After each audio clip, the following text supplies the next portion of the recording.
Pour elle, c'est devenu un rendez-vous indispensable. Bonjour, je vous en prie.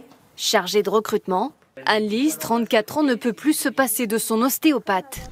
C'est très mauvais. Oubliez jamais que vous devriez jamais être dépendant de votre thérapeute. Le chiropratien, le physiothérapeute, l'ostéopathe peut soulager des douleurs, mais doit surtout vous outiller. Puis si on devient dépendant, c'est probablement parce que cet ostéopathe n'a pas fait un très bon travail de verbalisation, pas fait un très bon travail d'éducation. Ce qui fait en sorte qu'à chaque fois qu'on retombe dans des douleurs, dans des inconforts, on ne se sent pas apte à les gérer nous-mêmes. Et il faut de manière systématique qu'on doit aller voir quelqu'un d'autre pour nous aider à nous en sortir.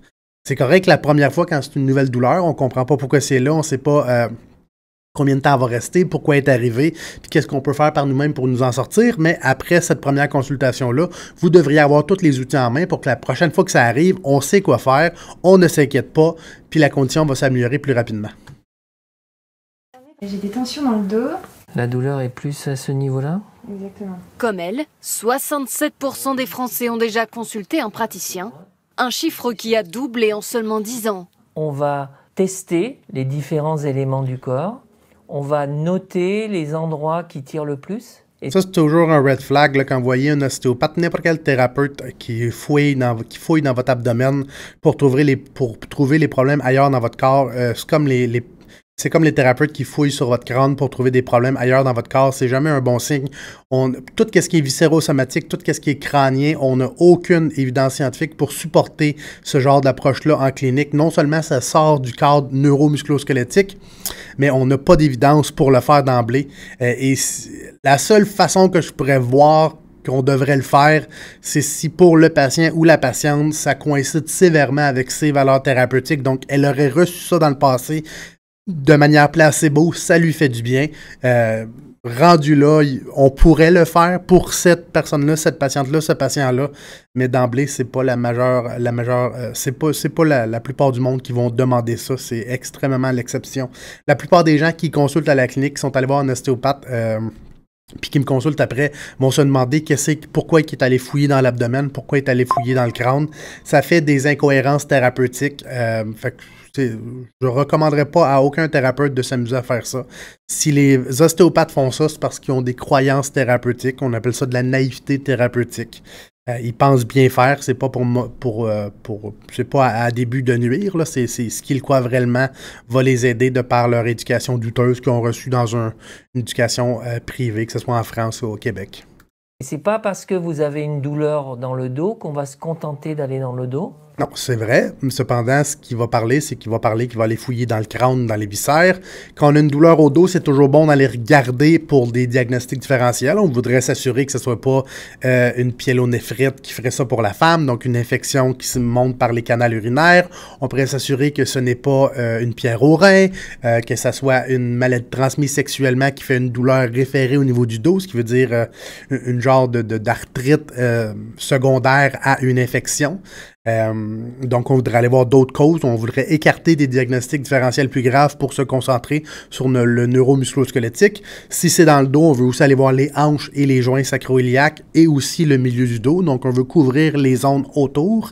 Mais là, ce qu'il va dire probablement, c'est qu'il faut aller regarder aussi les crânes et les os crâniens là, parce que ça pourrait avoir une connexion douteuse.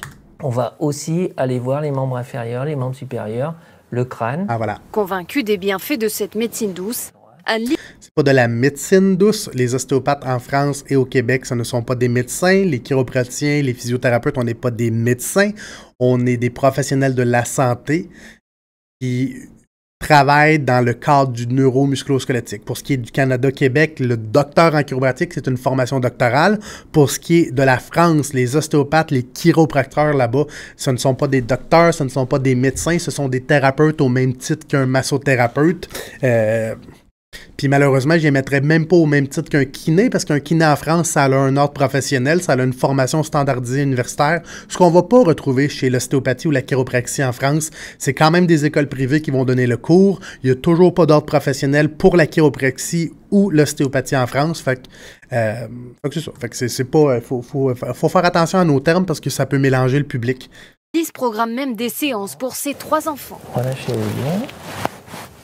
Ça permet de soulager la douleur s'il y a une douleur C'est vraiment vrai. présente à ce moment-là.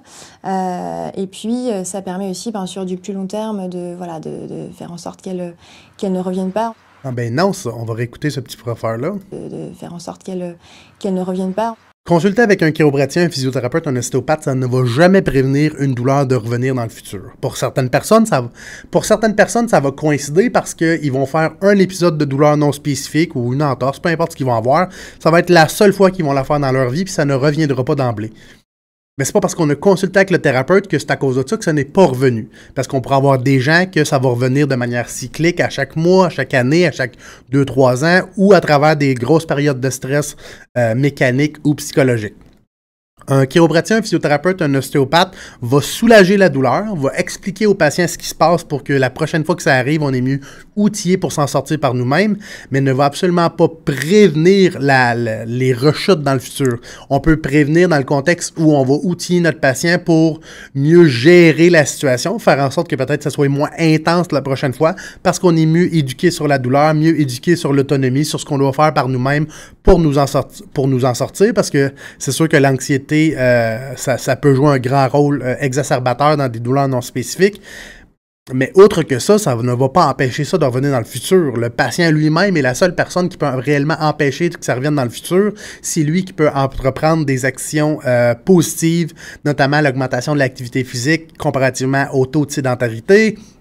C'est lui qui peut participer activement dans une perte de poids si jamais il est en embonpoint parce que ça va jouer de manière assez importante sur les douleurs au dos. C'est lui qui est capable de faire du renforcement musculaire dans une zone qui est peut-être plus sensible qu'une autre région pour faire en sorte que sa tolérance augmente à travers les années et non qu'elle diminue progressivement avec la sédentarité. Ça me coûte une consultation pour moi, quoi, c'est tout. Et puis bon, après, le prix, c'est un prix, mais quand on se sent bien, il n'y a pas de prix, quoi. Ça, c'est le numéro 1. Ça, si jamais votre chiropraticien, votre ostéopathe, votre physiothérapeute vous fait du bien, il n'y a pas de raison de ne pas y aller de temps en temps dans l'année. Mais l'important, c'est qu'au moins qu'on soit outillé. Mais à un moment donné, ça se peut que les stresseurs mécaniques, psychologiques soient dans le tapis. On ne se sent pas apte là à la gérer par nous-mêmes et on a besoin d'une aide supplémentaire. Ben, tant que si on a quelqu'un qui nous fait du bien, qui nous explique ce qui se passe, puis en qui on a confiance, c'est tant mieux. On est là pour ça aussi, là. Je consulte à peu près une fois par mois.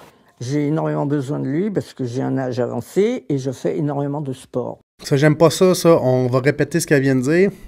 À peu près une fois par mois. J'ai énormément besoin de lui parce que j'ai un âge. J'ai énormément besoin de lui. Est-ce que ça, pour vous, ça sonne comme une personne qui est autonome avec sa santé, avec sa douleur? Non. C'est une personne qui croit que si elle n'a pas les traitements en ostéopathie à chaque mois, ça ne fera que dégringoler sa condition de santé. Donc, on rentre dans des drapeaux jaunes, qui sont des drapeaux psychosociaux, qui font en sorte que les patients pensent que s'ils ne consultent pas, s'ils ne font pas quelque chose en particulier, leur situation de santé va dégringoler, que ça va empirer et qu'ils ne réussiront pas à avoir une belle longue vie active et en santé. C'est très mauvais parce que le jour où son thérapeute ne sera pas là, ça sera la panique, ça sera la crainte que ça va être terminé pour elle, qu'on ne sera pas capable de passer une belle retraite. Bref, c'est absolument pas un discours qui est autonome puis c'est dangereux au long terme. J'ai avancé et je fais énormément de sport. Je pense qu'au début, il y avait peut-être plus d'âmes. Mais ensuite, après, elles en parlent à leur mari. Souvent, on a les mamans, après, on a les enfants. On a toute la famille au bout d'un moment. Pour répondre à la Ça arrive demande souvent, ça, en chiropratique. Les gens vont commencer avec le conjoint. Après ça, la conjointe va venir parce qu'on a eu des bons résultats. Après ça, on amène les enfants avec le premier bobo. Pour être sûr, c'est important pour moi d'en parler. Les enfants, on devrait les traiter quand c'est symptomatique. On les traite parce qu'ils font du sport, ils ont des inconforts à quelque part. Il y a une raison de les traiter. On ne devrait pas amener votre enfant vers un thérapeute, que ce soit un chiropraticien, un physiothérapeute, un ostéopathe, juste pour le fun, sans aucune raison particulière. Du moins, c'est ce que les études nous disent, qu'il n'y aurait pas de bénéfice. Patients. Une trentaine d'écoles privées agréées par le ministère de la Santé forment chaque année au métier d'ostéopathe. Allez, ton corps, et tombe. Voilà, c'est mieux. Allez, maintenant, tu vas en avant. Et on déverrouille. Ça, c'est ce qu'on vient de voir, ça, c'est des manipulations de la colonne vertébrale et des extrémités. Ça, vous pouvez voir ça en France pour ce qui est de l'ostéopathie, mais vous n'allez pas voir ça au Canada-Québec. Les manipulations de la colonne vertébrale et des extrémités, c'est un acte réservé par les docteurs en chiropratique. Ça a été donné en 2012-2013 pour la physiothérapie, mais les physiothérapeutes doivent avoir une accréditation supplémentaire. Pour plus d'informations, allez voir l'Ordre des physiothérapeutes du Québec pour voir ceux qui sont accrédités à faire les manipulations de la colonne vertébrale. mal, mais les ostéopathes ne pourraient en aucun cas faire ça. Au dernier, je suis allé faire c'était-tu une formation? Non, je pense que c'était au meeting annuel pour l'Ordre des chiropratiens du Québec. Puis il y avait un ostéopathe qui avait payé 100 000 pour une poursuite qu'on avait contre lui pour de la pratique illégale de la chiropratique. Je crois que cet ostéopathe-là s'amusait sur TikTok et YouTube à mettre des vidéos de cric-crac-croc. Donc probablement qu'il a été reporté et il a eu une grosse amende. En avant et on déverrouille. Dans cet établissement près de Lyon, les élèves s'exercent tous les jours sur leurs camarades. On teste tout, que ce soit place du patient, place du thérapeute. Au début, c'est un peu dur, mais on s'y fait. Une formation coûteuse d'un montant de 45 000 € pour 5 ans d'études. Mais pour les étudiants comme Nolwenn, l'ostéopathie est une vraie vocation. C'est 5 ans d'études. Il faut savoir qu'en France, le 5 ans d'études, c'est un 5 ans d'études dans une école privée à temps plein. On n'aura pas ça au Québec. C'est important d'en rendre compte parce que souvent, on va entendre des ostéopathes qui vont dire « Ah, moi, j'ai étudié 5 ans au Québec, j'ai étudié 10 ans. » Ce qu'il faut savoir au Québec, c'est des écoles privées. La majorité les ostéopathes qui vont dire qu'ils ont étudié 5 ans, c'est des études à temps partiel. 2 fois par semaine, des cours de soir, en vidéoconférence ou directement dans l'école privée. Au Québec, c'est des écoles privées qui donnent la formation en ostéopathie. Il n'y a pas d'agence gouvernementale qui s'assure des standards dans ces écoles-là. Il n'y a pas non plus de formation universitaire. Il n'y a pas d'ordre professionnel. Pour ce qui est de la France, il n'y a pas plus d'ordre professionnel. C'est quand même des écoles privées qui vont donner ça. Mais c'est similaire à une genre de formation doctorale ou une formation supérieure, sauf que pas vraiment d'encadrement. Puis moi, tant qu'il n'y a pas d'autres professionnels, je vais avoir de la difficulté à donner le feu vert parce que les patients, après ça, ils n'ont pas de recours public, puis ça peut souvent faire plus de mal que de bien.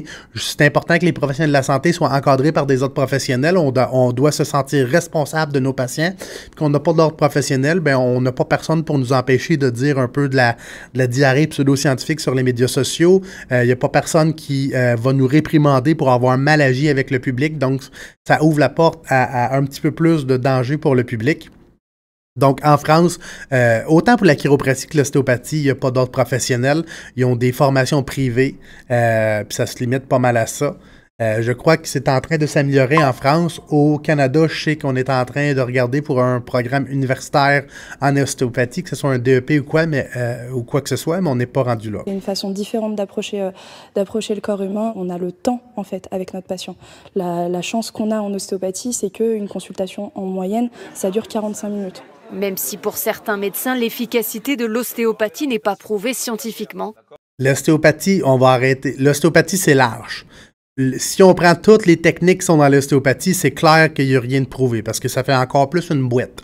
Quand on parle de la chiropratique, l'ostéopathie, la physiothérapie, toutes les personnes qui utilisent la thérapie manuelle, que ce soit des ajustements, des mobilisations, le travail des tissus mous, c'est une boîte constamment dans les études. Il y en a que ça marche pour certaines conditions, il y en a d'autres qu'on n'a pas vraiment d'évidence. Ce qu'il faut savoir sur les traitements conservateurs avec la thérapie manuelle, il n'y a pas de solution claire et nette.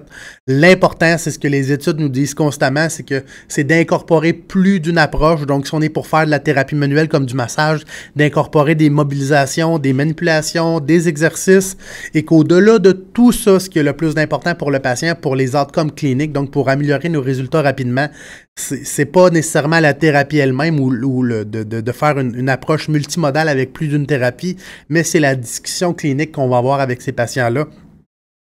Quand les patients savent ce qui se passe, on le diagnostic, on le prognostique sur combien de temps ça va durer. Ça enlève beaucoup de peur, ça enlève beaucoup d'anxiété vis-à-vis de l'apparition d'une nouvelle douleur. Et c'est ça qui réellement redonne le contrôle sur la douleur, ce qui fait en sorte qu'on en a moins peur à la maison, ce qui fait en sorte qu'on va s'en sortir plus rapidement parce qu'on recommence à être actif, on recommence à bouger dans notre zone confort-inconfort et c'est nous qui nous améliorons plus rapidement parce qu'on a repris le contrôle, on est redevenu autonome sur notre douleur. Les praticiens sont de plus en plus sollicités dans les hôpitaux, les clubs sportifs et les maisons de retraite. Maintenant que votre dos est remis en place, que vos biceps ont repris de la vigueur, je vous invite à hisser les voiles pour une merveilleuse découverte. Le lac sur lequel je vous emmène est l'un des plus... C'est fini. Ciao, bye!